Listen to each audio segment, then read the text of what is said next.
Great. As I mentioned before, thanks very much for joining us for the MPG Primer this morning. We have two talks for today. My primer co-organizer, Sarah Morton, and I are going to each talk a bit about our work in Mosaicism. And we were excited to discover a couple weeks ago that we both work on aspects of Mosaicism.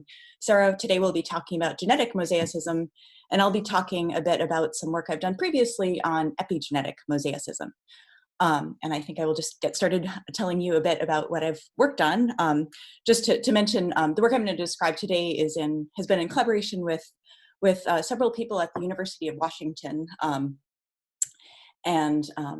excited to tell you about it. So I want to start out just by mentioning a little bit about the title of my talk. So as you can see on the screen, of course, I decided to call it Within Molecule Epigenetic Mosaicism, Tracks Developmental Potential of Mammalian Cells. And the part I found really exciting about this project for me personally is this idea about what we can learn about looking at mosaicism on a much smaller scale than perhaps we sometimes think about. And so just to kind of delineate what I mean when I talk about epigenetics in this particular talk, I'm focused in particular on DNA methylation, which as we all know is a modification to DNA. And just to kind of orient us to this framework, I want to mention that DNA methylation is, as we all know, mosaic at several scales. And of course, it's mosaic between cells. So some cells can be expressing a locus that's off in other cells of a different tissue or a different cell type, or in some cases, even cells of the same population. And typically we can assess this by single cell bisulfite sequencing to identify loci that are on or off in individual cells within whatever we happen to have defined as a population of cells in that case. For methylation, DNA methylation in particular, there is also mosaicism among sites. And so if you are familiar with bisulfite sequencing, you will be very familiar with the idea that if you identify the DNA methylation state of a given CPG in a molecule, that doesn't tell you that its neighbor will necessarily have that same state. And so there's variation across sites on a given molecule.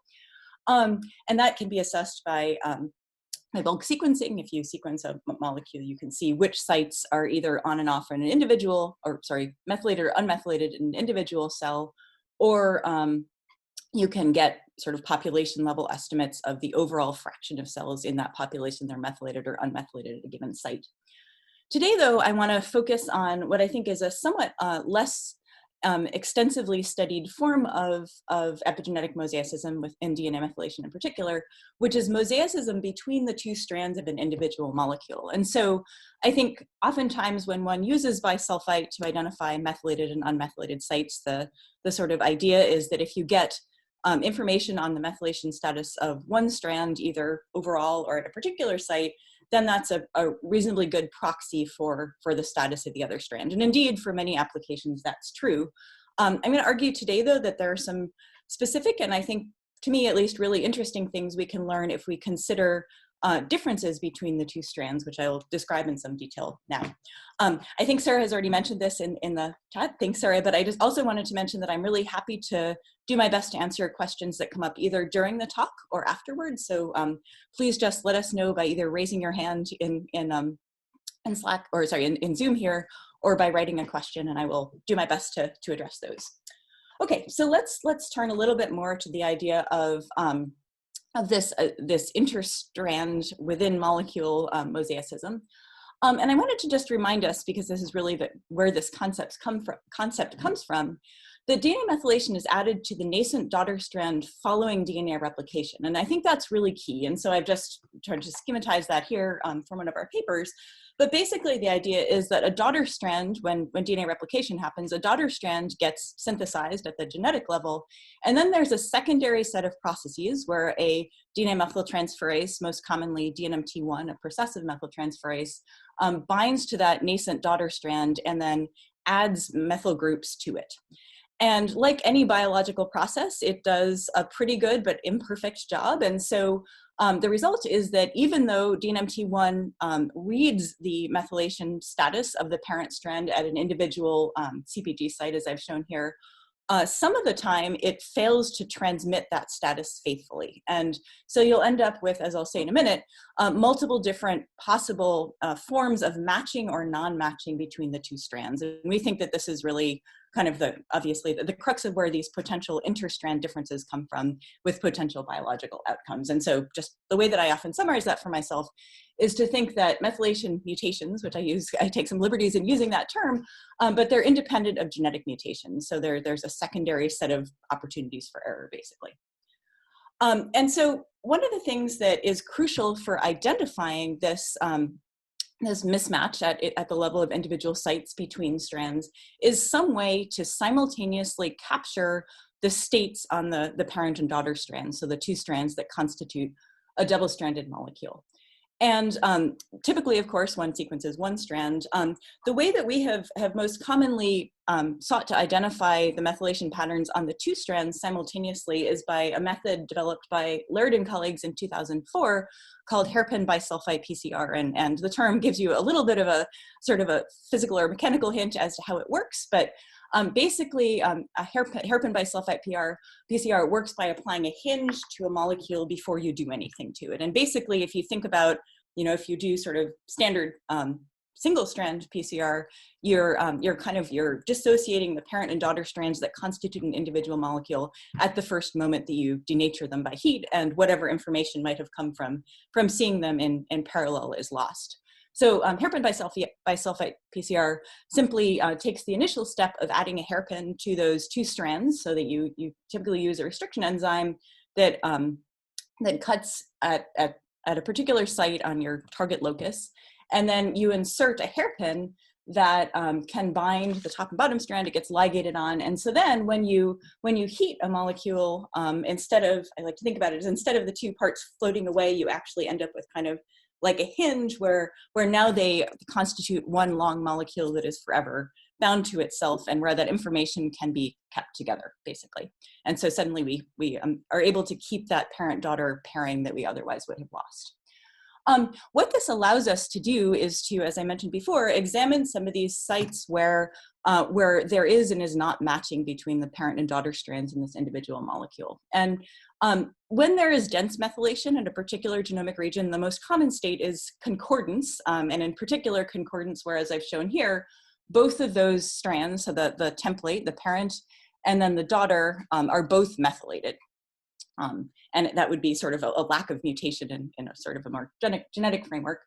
There's also, of course, the state where both strands can be unmethylated, and this is concordant as well, in the sense that the two strands are matching. They have the same methylation state, it just happens to be unmethylated.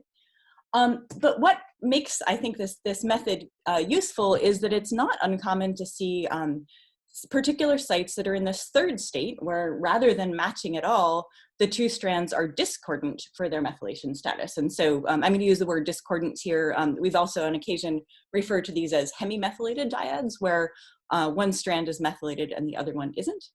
Now, if you've thought a lot about DNA replication, you're probably thinking, well, when we see these, we know the 5' and 3' ends of the particular strand, of course, but we don't know, and you would be correct in thinking, we don't know which of these strands was the daughter and which was the parent in the round of DNA replication that produced this particular molecule. And I'm not going to say too much about that today.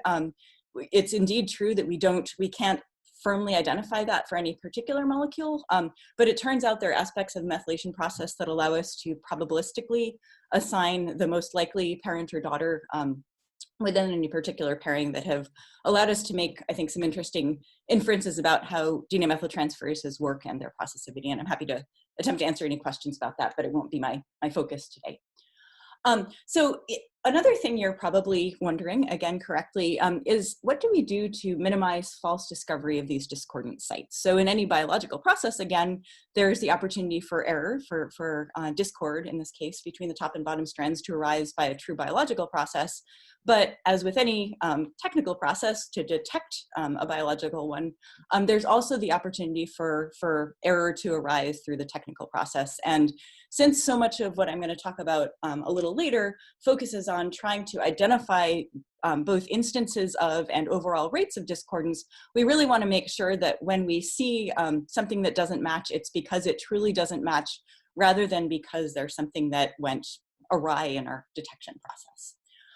So there are really two ways that we do our best to minimize these false detections of mismatch, and one of those is at the sort of population level, by which I mean the level of the population of molecules. And that's in the design of our hairpin, which is again that physical linker that keeps the, sorry for the repeated modeling, that's my favorite way of thinking about how this process works. But that's the linker again that keeps the parent and daughter strands from floating apart from one another during PCR and sequencing. So the hairpin we encode with a batch stamp, which as one typically uses in an experiment, allows for us to screen for contaminants. And then each individual molecule gets its own barcode. And so since we're thinking sort of one notch different from the way you might if you were going to use barcodes at the level of experiments, here we're really trying to distinguish individual molecules from one another. And so every hairpin linker is designed to have a randomly generated barcode so that we can be sure that when we're sequencing a population of molecules, we are, if we do in fact capture the same one once, we can eliminate it from the subsequent analyses so we don't get redundancy on that level. And of course, we can play with the number of nucleotides that are present in the barcode up to a certain physical limit to make sure that we are not by chance labeling two truly different molecules as though they were identical because they happen to have the same barcode. Another process I just wanted to mention that's important for error minimization has to do with optimizing the conditions for bisulfite treatment. And for anyone who's worked with bisulfite, you're aware, of course, that the basic idea is that when you, if you were just to sequence a molecule untreated, you would have no way to distinguish methylated from unmethylated sites because a cytosine and a cytosine with a methyl on it both bind guanine and they look identical in sequencing data. And so typical bisulfite is applied simply to break that identity between methylated and unmethylated cytosines. And this really exploits the sensitivity of an unmethylated cytosine to deamination when exposed to bisulfite. And that deamination, of course, results in conversion to uracil, and uracil and cytosine have different binding properties, and so we can detect their differences by inference to the reference sequence here. So if you expected a cytosine and you see a uracil, you know that you infer that cytosine was unmethylated, subject to conversion, and therefore must have been unmethylated. A problem, though, that we've observed in using bisulfite, and it's a problem we believe we have found a resolution to, and so I'll just mention this by way of suggestion for anyone who does work with bisulfite, is that if you use lower temperature conditions, so in the past at least, bisulfite conversion conditions often recommended lower temperature, and therefore it was harder to get the bisulfite to go into solution, you get this funny thing where the variance in the efficiency of conversion across molecules is fairly high. And so on the left here, I hope you can see the pointer, on the left here I'm showing sort of a time series of the fraction of sites that remain, the fraction of unmethylated sites that remain unconverted at a given point in the so-called conversion process. And so, not surprisingly, very early, there is high variance. As you proceed through time, in general, more and more of the molecules kind of notch up to this place where they have been properly converted. But in this conventional approach, you see that many of them, or even at the point when you would typically stop the experiment, you get a lot of conversion failures, which are these molecules that are out here where there are many truly unmethylated cytosines that haven't yet gotten converted. If your goal is to try to measure the overall level of methylation, this isn't a terribly big problem because you'll still get a decent estimate in most cases. But if your goal is to do what we were talking about just a second ago, which is to detect these discordant sites, if you routinely fail to convert something that's truly unmethylated, you will massively underdetect discordant sites. And so we realized pretty early that would be problematic for our efforts to figure out where these discordant sites actually are. And so we switched to a higher temperature and consequently higher molarity method where more of the bisulfite can go into solution. And what you really see is that there's a much faster drop-off over time in the variance in the fraction of molecules that have been properly converted. And so we just think this is a good way to maximize your opportunity to detect truly discordant sites, which is, again, important if those are the ones you're focused on. And so, as you might imagine, since our goal was to detect discordant sites, we indeed were pretty excited to discover that we can indeed see these in molecules. And I don't want to say a lot about this because I want to get to a biological result principally, but I do want to point out that that there are really multiple routes in the biological process to these concordant and discordant states. And so this is a model we developed to try to identify the states, the rates of various processes. But in general, what you can see is that if there's a methylated parent strand, there is a maintenance process, which is executed by the enzyme DNMT1 that results in a concordant dyad, and that fails at some rate, yielding a discordant dyad. As we mentioned before, you can also have concordance where the two strands match in their unmethylatedness. You can have discordance where an unmethylated parent has a de novo process on the daughter or the parent strand, and I won't say much about that either, but we think it tells us some interesting things about how stem cells keep their methylation sort of affinity, reliabilities over time. And then I will not say much about this point either, but it's one I'm happy to answer questions about. But you also have the opportunity for this sort of counterintuitive situation where you get concordance. You get concordance, namely you get a state where the two strands match in being methylated, as I've shown here on the bottom, even though they came from an unmethylated parent. And so it's a really, I think, kind of counterintuitive situation where you have a high enough de novo methylation rate where you can get sort of a mutation in the sense of change over time without a mutation in the sense of disparity at a given time in those methylation states. And we think that this leads to some interesting propensities for accrual of methylation over time, which I'm happy to say more about as well. I want to spend the last couple of minutes of the talk, though, focusing on this other question, which has to do with a more molecule level look at this process. And so I want to spend a couple of seconds talking about this diagram here, where we're thinking about the distribution of methyl groups overall along the course of a molecule, and you can, of course, extrapolate to a population of molecules. So I've shown here what we think are kind of 4 different semi-extreme versions of this, where at the top you have what we would call random placement of methyl groups. Namely, in this particular case, even though we do see some places where there's concordance, so both strands are methylated or both strands are unmethylated, there is no evidence that a methyl group coming in, and if you think about this in more of a thought experiment sort of way, there's no evidence that a methyl group coming in and being placed on this molecule has any greater propensity to land at a site that's methylated on the one that matches it. And so we think that this is not an uncommon state in some types of cells, and I'll mention more about that in a second. There's another extreme, and I think that maybe there's another case rather, and I think that maybe the contrast between the random and fully conservative states is the most striking one. So in contrast to the random, where we have a fair number of sites where the two strands don't match, in the fully conservative case, we have every methyl group that comes in looks very hard, in some sort of theoretical way to bind to a site that is methylated on the other strand. And so we see strictly concordant sites, or we see as many of them as we possibly can. There's yet another scenario where methyl groups might come in and actively, or at least sort of probabilistically avoid matching. And so in this case, we see that discordant sites dominate the molecule. And so we see in this particular case only one site that is fully concordant, and that's because there were no methyl groups left over to make it discordant. And then finally, we see a case that's partially conservative, which is probably closer to the reality, where there's some preference but not complete preference for landing at a site that will create a match. And again, we can detect all of these cases or any point among them with this Hairpin Bisulfite Pcr process that I've mentioned.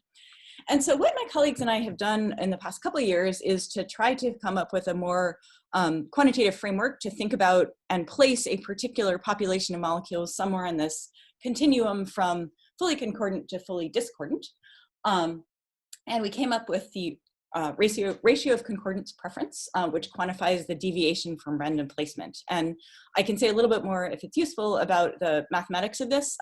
Intuitively, it's not too far apart from Hardy-Weinberg equilibrium and detecting deviations from it. And so the basic idea is that there is a certain placement you'd expect if a given amount of methylation is distributed at random across a molecule. And as you nudge farther and farther away from that in either direction, you get either a higher number, meaning that as we go along this curve, for a given methylation frequency, it's more and more likely that the methyl groups are placed in a concordant framework. Or as you go along this curve, there's a higher and higher probability for discordant placement. So you get more and more cases where the methylation is dispersed and the two strands don't match. And these can, there's sort of a complementarity to them, if you will. And so as you go up and up, you'll get higher and higher numbers indicating the fold preference for, again, an incoming methyl group to be placed at a site where it will match as compared to not match the other strand. And as you go in the other direction, there are fractional estimates where you have a lower and lower probability of that. And so what we decided to do was to see whether there was any indication that cells in different states of differentiation might lie somewhere differently along this continuum. That is, another way to think about it might be to say, if you're a cell that is undifferentiated or a cell that's highly differentiated, will your methylation pattern show any tendency to be at somewhat different locations along this continuum from complete preference for concordance to complete preference for discordance? And we were really struck by at least our initial findings on this, which came from transposable elements. And so we initially wanted to sort of screen the whole genome in the sort of geographic sense. So transposable elements offer a nice opportunity to do that because, for example, line 1 elements, which are the ones we used, are in lots of different places in the genome. And so we wanted initially to just screen a bunch of transposable elements and ask whether they indicated in these transitions from undifferentiated to differentiated any shift in their preference.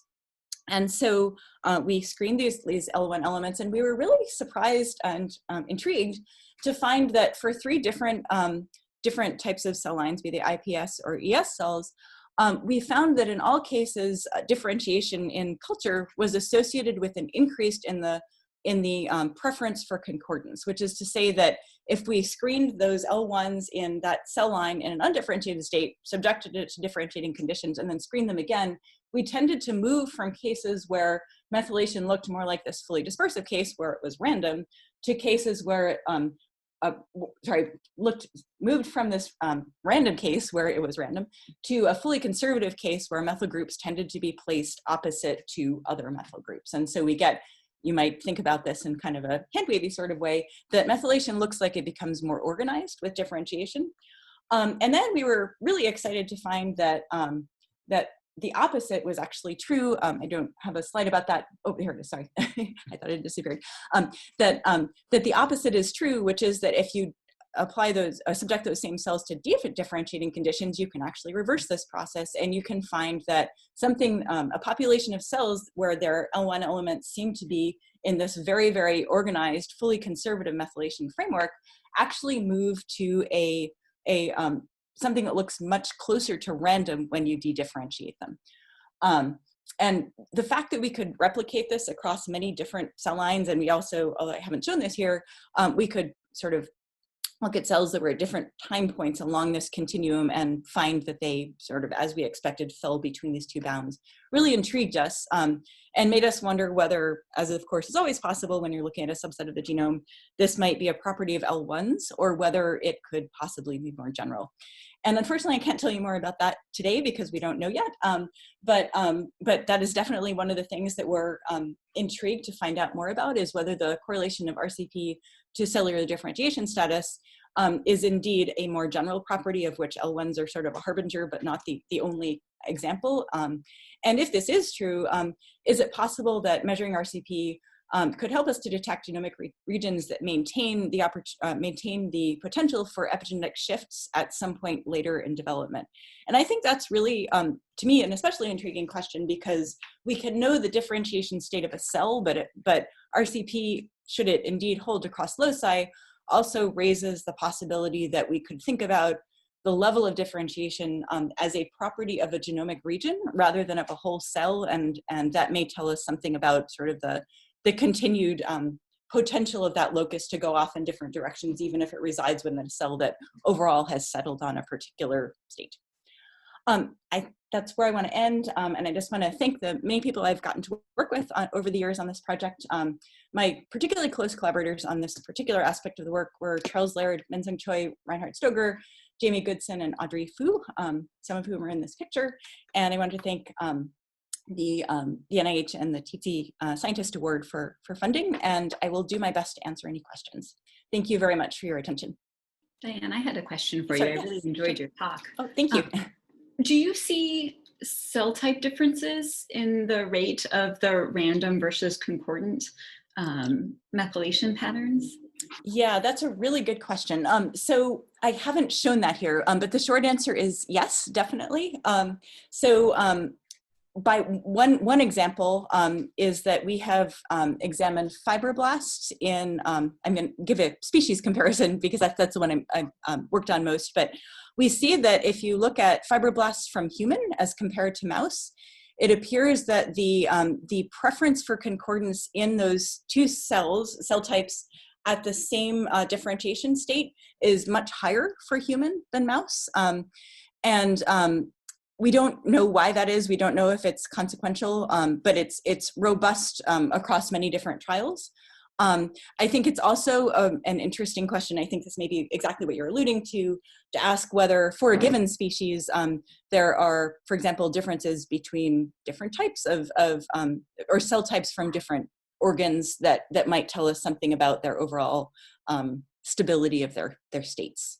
So I agree, it's a great question. I do not know the answer. So. Very interesting. And if there's any additional questions, please feel free to put them in the Q&A or raise your hand and we can unmute you. But if you want to think about those questions, I'll start talking a little bit about another form of mosaicism. My name's Sarah Morton. I'm a member of the Seidman Lab and also a neonatologist at Boston Children's. And what I want to share with you today is some of the current literature on mosaicism that makes me very excited for the main MPG coming up next, which will look at mosaicism in some very important human conditions. And so I'm, of course, inclined towards the heart, which is why I chose the mosaic tile of the heart for my cover slide. So a brief overview of today, I'll speak a little bit about the genetic mechanisms by which sequence mosaicism arises, talk about different ways that it's detected and how that affects our ability to discern various types of mosaicism, and then the relevance to health. So any variant that can occur in the germline pretty much can also be observed in a mosaic state. And that means anything from an anaphase error, which may result in full chromosomal mosaicism, as is often seen in Turner syndrome and trisomy 21, through to segmental mosaicism that can arise from mechanisms such as non-homologous recombination, and then point mosaicism, where maybe there's a single polymerase error where there's only a change in a single base that's mosaic within a cell. And so as you can imagine, detecting these different types of mosaicism will each be most sensitive based on different types of data and bioinformatic approaches. So this is one example, which was a paper that was looking at mosaicism in autism spectrum disorder patients. And so what you see here is a plot which is looking on the y-axis as the minor allele fraction. And so this is looking at the proportion of sequence reads that have the alternative allele or that mosaic variant present.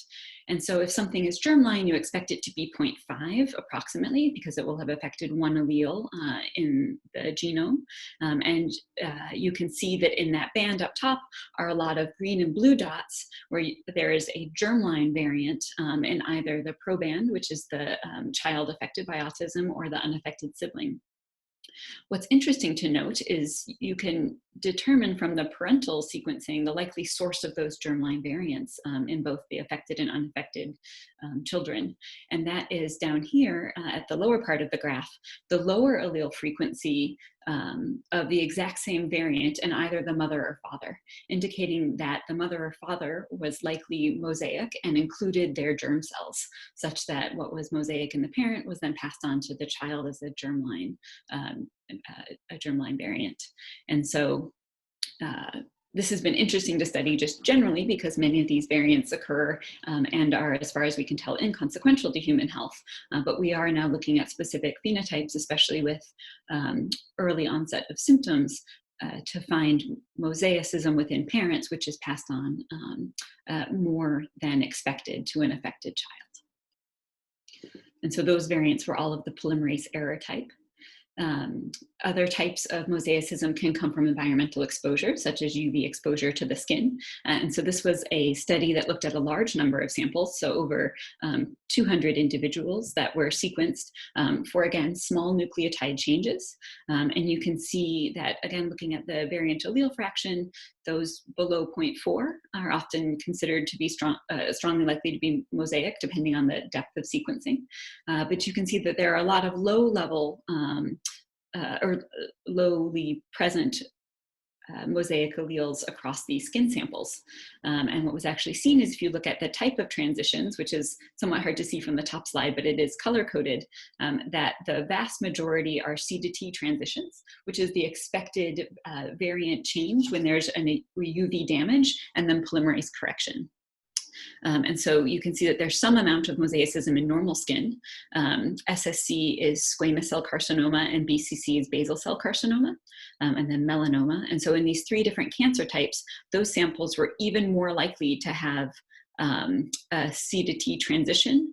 And particularly if the 5' base to that location was a T and the 3' base was a C to G.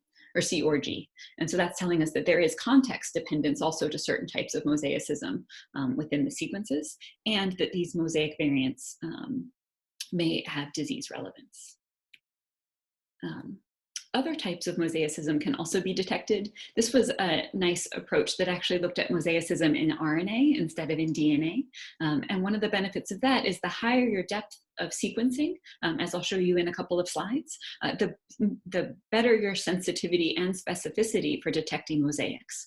And so this was able to see that you could see, the same C to T in the third row was UV related mosaicism. There's also apobec, which is actually editing of the RNA. And so you could see mosaicism that was not occurring necessarily at the gene level, but that was occurring within the RNA populations. And so yet another way to look at mosaicism of gene expression within tissues. And so when we think of mosaicism, and this came up a little bit earlier when looking at the parental transmission, many of the classic abilities to determine mosaicism were actually based on their cutaneous manifestations.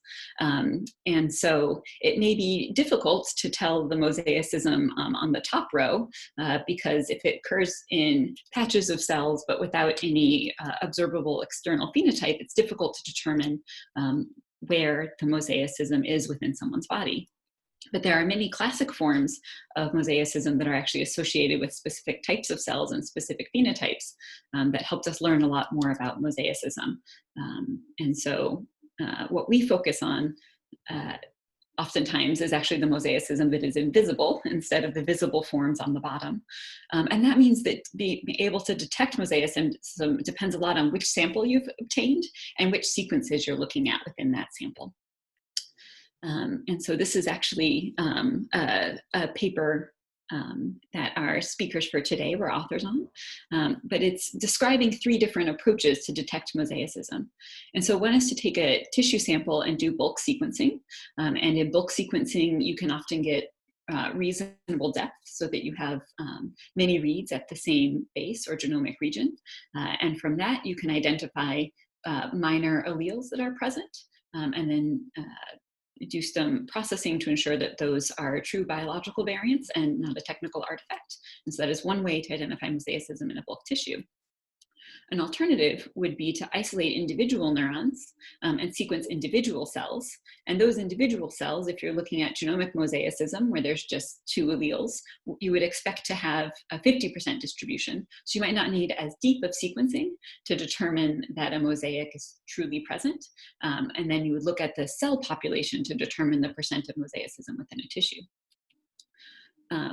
A third option is that if you take a single cell and then differentiate in vitro, that you would then be able to do bulk sequencing of those cells and be able to look at diversity as it develops within that cell line. And so these are all different glimpses of the same biology, and it's really been interesting that our speakers for the MPG session today have done a wonderful job of going back and forth between these different techniques to really try to answer questions about mosaicism in humans. So one of the most popular pipelines for calling mosaic variants is Mosaic Hunter, and I've actually used this one myself, and I'm quite a fan. And the basic motor of Mosaic Hunter is a Bayesian genotyper. And so you put in the raw sequencing reads, use a reference set of SNPs, which you exclude, because if they are common SNPs, then it's less likely to be a rare mosaic event that occurred in an individual. Use a Bayesian genotyper, but instead of the classic homozygous reference, heterozygous and homozygous alt, there's a fourth genotype possibility that's added, which is non-het, non-homozygous, or this green mosaic. And so a mosaicism is most likely in low or high allele fractions, indicating either mosaicism on one strand or germline plus mosaicism affecting both strands. There are some very useful error filters, because I can tell you that before the error filters are implemented, you get an awful lot of what look to be very technical artifact mosaicism instead of true biology. And so these error filters are useful for reducing improving the specificity of mosaic calls. But as I mentioned before, one of the most important things is depth in terms of identifying mosaics. And so this is a paper that we did actually with Alex Shea, who has moved from New York to join the Broad. So he's a recent member of the Brody family.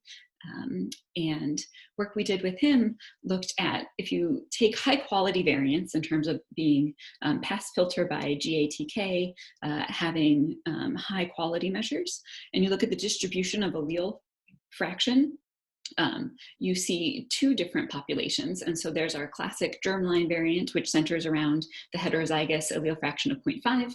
And then there's a minor allele fraction hump off to the side, which is the mosaic population.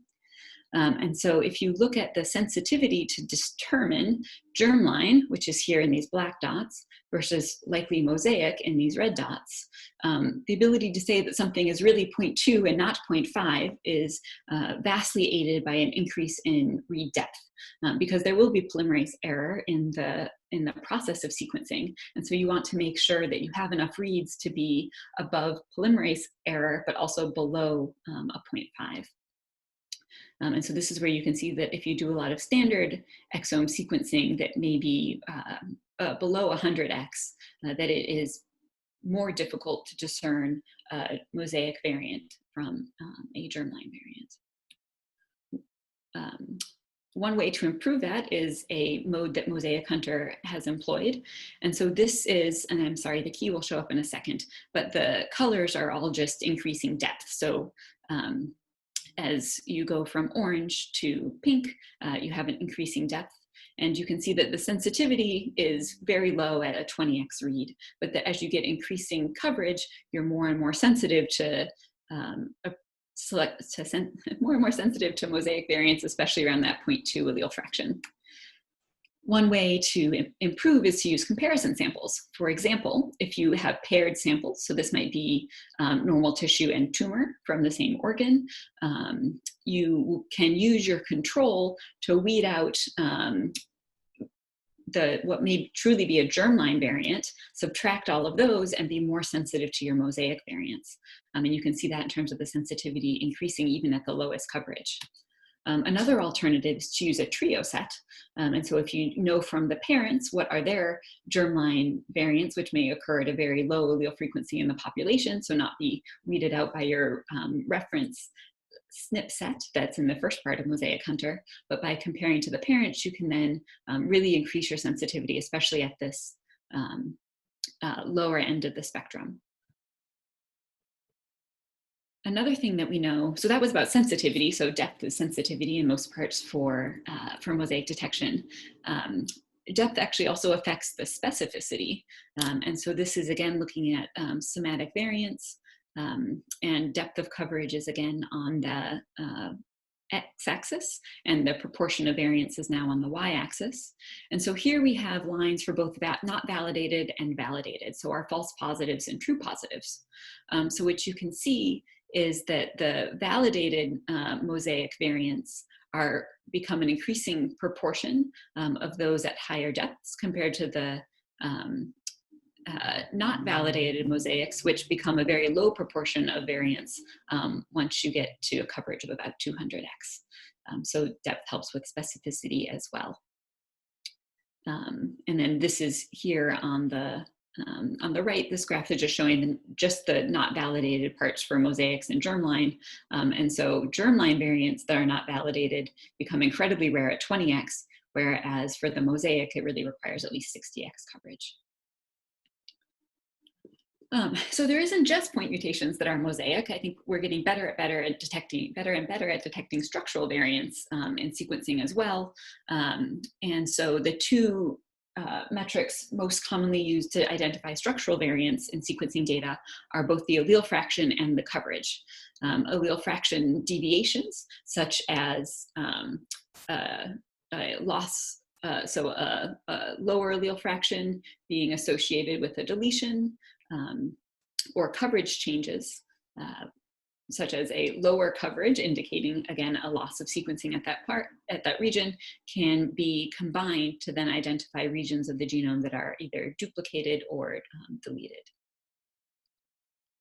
And so you can see here again that this is just looking at exome sequencing and genome sequencing, are the WE and WG. So on the top are the exome-based structural variant detection. And so the clonality, or the higher the percentage of mosaicism, the easier it is to detect gains, losses, or loss of homozygosity. And the same for coverage. And you can see that on the genomes, the graphs are very similar, except that on this coverage issue, there's much better sensitivity at lower coverage, because you're able to get really consecutive genome information instead of just the subsets of the genome that are captured in exomes. And so this is very much an active area. As we know, the recent NOMAD paper on structural variants that came out really advanced our ability to identify structural variants. And I think applying that same pipeline and using that as reference data to look at structural mosaicism in tissues will be a great next step. There has also been single cell detection of copy number variants. And so this was single brain cells. And so single neuron sequencing, you're able to see where a copy number goes down, consistent with the deletion. So this was in bulk sequencing, and then this is in the single cell sequencing, able to see a similar deviation. So obviously you need good statistical approaches to reduce the noise that you get from the single cell compared to the bulk sequencing, but those signals are detectable. And if you looked here at the type of variants that were present as copy number variants from the lymphoblasts compared to neurons, that there was a much higher proportion of unique deletions present in cortical neurons compared to lymphoblasts. And again, it will be interesting to disambiguate why it is that that mechanism may be more common in the brain than in other tissues. And so I'm running short on time, and so we'll wrap up after this one. But the other place to look for mosaicism, as mentioned before, is in RNA. And one of the benefits of RNA is that you can, again, get very high depth sequencing of genes, and that if what you're looking for is primarily changes to coding regions, this can be an efficient way to look for mosaicism within coding regions. And so this was a comparison training on Cancer Genome Atlas data that looked at the number of mosaic variants detected by DNA versus RNA in matched tissues, just showing that generally there was a significantly higher number of mosaicism events detected in the RNA compared to the DNA from those same tissues. And this showed that that even with RNA, the general sensitivity and specificity still remains about 70% and 90% respectively. So even with the depth of RNA sequencing that's done in these large databases, there is still some variants that are missed. And so it's 9:15, we'll be ending at 9:20, and we definitely want to be on time for the main MPG session that starts at 9:30. So I want to take a break, answer any questions, and then let everyone get coffee and breakfast before the talk at 9:30. Oops. And the one thing I wanted to say, sorry, there was just one last slide at the very end, which is that we are in the process of planning the primer series for next year. And we would really love to have trainees be involved in particular. And so if you are someone who is interested in giving a talk, please send us an email, and we'd love to talk with you and see if there's a way to have you fit in the calendar. Oh, and here's a question from Anna Lewis. She's asking about, the different patterns visible on the skin. And so a lot of the patterns that were visible in skin mosaicism had to do with where with the process of cell migration that happens during development. And so a lot of the lines, like the lines of Blasco, which was a classic name for the observation of lines that radiate kind of from the center spine and go bilaterally outwards, are actually from migration of neural crest cells. And so you could imagine that there was an original event that happened early in development and affected all the cells that would then migrate along that line from that cell population. And so a lot of it was very kind of classic observation even before we had our molecular techniques, where you could see clonal populations within humans and other species. That was really great, Sarah. I have a question as well. I wondered about whether you can infer, I'm guessing you probably can, exactly when in development a particular mutation arose by its frequency among the sequences, and how precisely you're able to determine that given all of the challenges of read depth and detection and sensitivity, et cetera. Yeah, that's a great question. And so people definitely, you can make those guesses. Some of the papers that,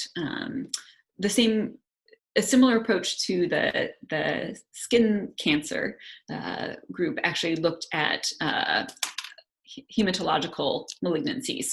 And so in that case, they were actually able to get serial samples from patients who may have donated to biobanks or otherwise had specimens available, and were able to then go back and identify exactly when a particular mosaicism event occurred.